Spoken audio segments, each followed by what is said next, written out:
여러분, 지금 주식시장을 보면서 혹시 좀 이상하다는 생각 안 해보셨나요? 연일 최고점을 돌파하고 있는데 다들 도대체 왜 이렇게까지 오르는 걸까 하고 궁금하셨을 겁니다.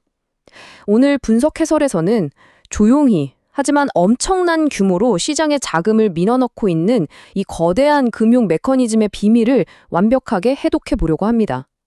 단순한 기업 실적이라는 포장지 이면에 숨겨진 진짜 엔진, 지금부터 함께 찾아보시죠. 오늘 우리가 짚어볼 전체적인 흐름은 대략 이렇습니다. 시장 고점의 진짜 이유부터 시작해서 은행 규제 완화가 어떻게 4천조 원의 유동성을 만들어내는지, 그리고 앞으로 다가올 하반기 일정까지 핵심만 빠르게 짚어보겠습니다. 자, 그럼 첫 번째, 도대체 무엇이 이 시장을 계속 위로 쏘아 올리고 있는지 그 숨은 원동력부터 파헤쳐 보죠. 지금 경제 지표를 보면 현실과 꽤 극명한 대조가 나타납니다. 12개월 선행 PER을 볼까요?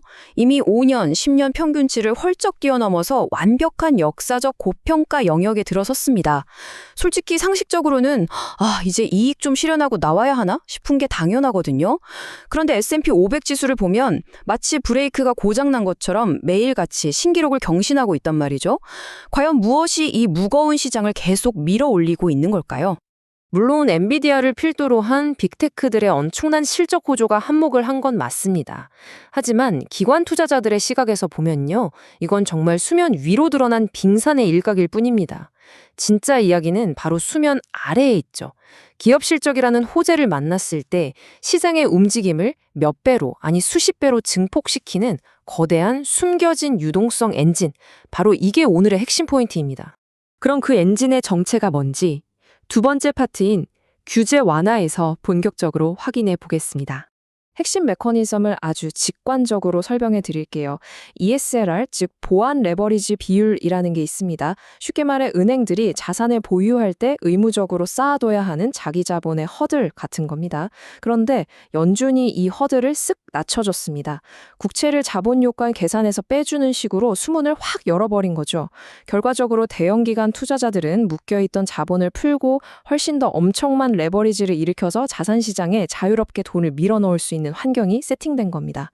근데 이게 하루아침에 뚝딱 일어난 건 아니고요. 굉장히 치밀하고 단계적으로 진행됐습니다.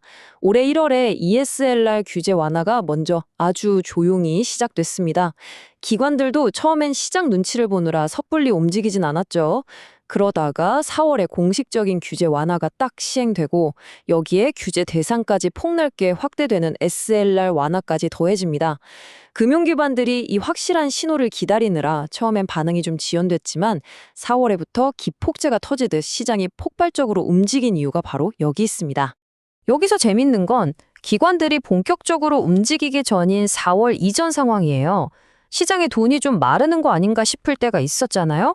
그때 총대를 메고 국채 입찰 물량을 싹 받아낸 게 바로 프라이머리 딜러들이었습니다. 이들이 단기 채권을 흡수하면서 보유한 국채량이 기존 4천억 달러에서 순식간에 5,500억 달러로 무려 1,500억 달러나 폭증했어요. 와, 이건 2007년 이후로 처음 보는 최대치거든요.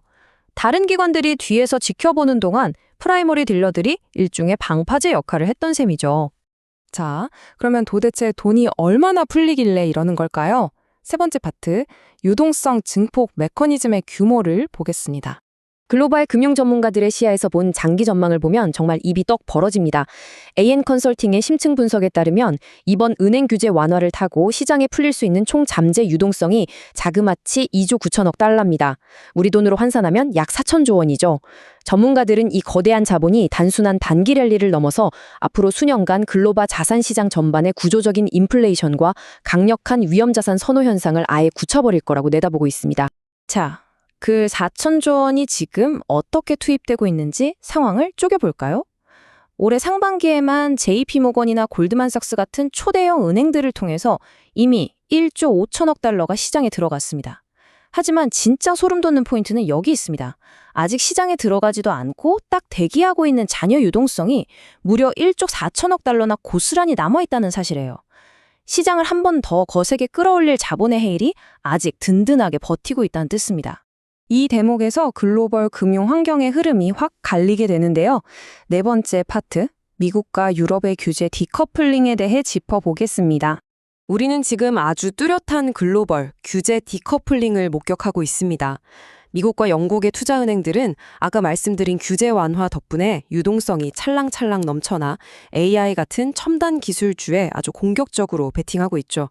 반면 유럽은행들은 여전히 깐깐하고 엄격한 자본 규제에 손발이 꽁꽁 묶여 있는 상황입니다. 결국 어떻게 될까요?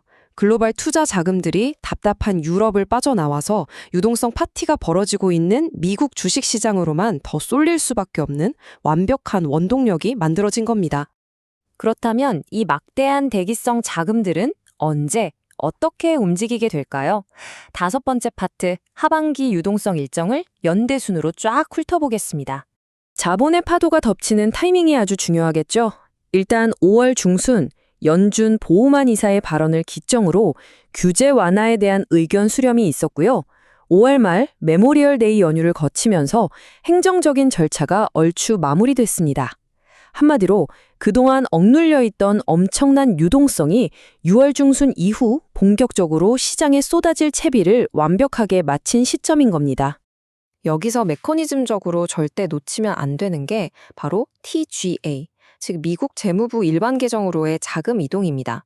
지난 4월 세금 시즌에도 시중에 돈이 정부 계정으로 쑥 빨려 들어가면서 시장이 일시적으로 타이트해지는 현상이 있었죠.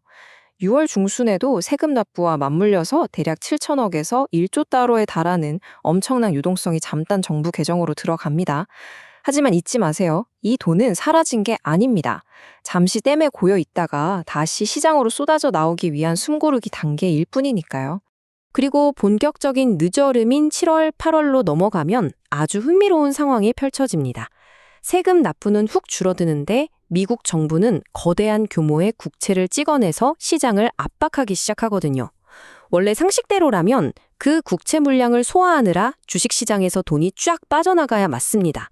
그런데 앞서 풀린 그리고 대기하고 있던 막대한 은행권 유동성이 이 충격을 마치 스펀지처럼 가볍게 흡수해버리는 거예요. 결국 국채가 쏟아지는 그 압박 속에서도 주식과 위험 자산으로 계속 돈이 유입되는 상식을 뒤엎는 시장 강세가 연출되는 겁니다. 자, 이제 흩어졌던 퍼즐 조각들을 하나로 쫙 맞춰보겠습니다. 2차 충격에 대한 전망과 오늘 분석의 핵심 요약입니다. 오늘 전해드린 분석 자료의 핵심을 정리해드릴게요. 첫째, 지금의 고평가된 시장을 끌고 가는 건 단순한 기업 실적 이면의 거대한 유동성입니다. 둘째, 연준의 ESLR과 SLR 규제 완화로 무려 4천조 원 규모의 유동성 증폭 메커니즘이 확고하게 돌아가고 있습니다. 셋째, 미국과 유럽의 뚜렷한 규제 디커플링 때문에 글로벌 자금이 온통 미국으로만 쏠리고 있죠. 그리고 마지막으로 가장 중요한 사실, 아직 시잘에 들어오지도 않은 1조 4천억 달러의 유동성이 하반기 2차 충격으로 밀려올 준비를 마쳤다는 점입니다. 결론적으로 현재 시장의 무서운 랠리는 단순한 AI 기대감이나 기술의 거품만으로 설명할 수 없습니다. 철저하게 연준의 규제 완화가 만들어낸 4천조 원짜리 거대한 유동성 회일 그 자체입니다. 상반기에 이어 하반기에도 남은 1조 4천억 달러가 미국 시장으로 쏟아지며 강력한 2차 충격을 만들어낼 겁니다. 다가올 이 거대한 자본의 움직임에 확실하게 대비하시길 바랍니다. 오늘 저희가 준비한 분석 해설이 투자에 좋은 인사이트가 되셨다면 잊지 마시고 구독과 좋아요를 꼭 눌러주시길 바랍니다.